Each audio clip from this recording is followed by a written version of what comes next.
Be sure to read and follow the safety guidelines to protect your computer from potential damage and ensure your personal safety. For more information about safety guidelines, see the owner's manual at dell.com/support. Before you begin, turn off the computer and disconnect all the attached peripherals. Before proceeding, ensure your computer is in service mode. To enter service mode, press and hold the B key on the keyboard and then press the power button.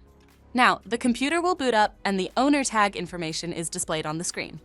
Press any key to proceed. The computer will emit 3 short beeps and shut down, indicating it has entered the service mode. Loosen the captive screws holding the base cover in place.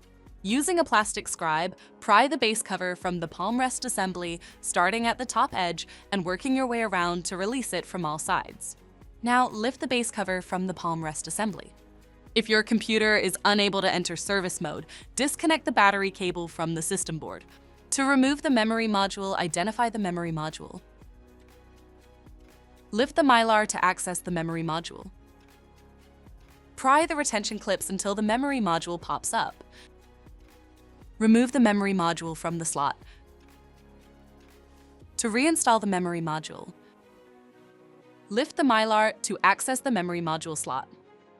Slide the memory module into the slot. Press down until it clicks into place. If the battery cable was disconnected earlier, make sure to reconnect it to the system board. Next, align the base cover with the palm rest assembly and gently place it into position. Tighten all required screws to secure the base cover in place. To exit service mode, connect the AC adapter and press the power button. Please note, the system will only power on and exit service mode if the adapter is connected.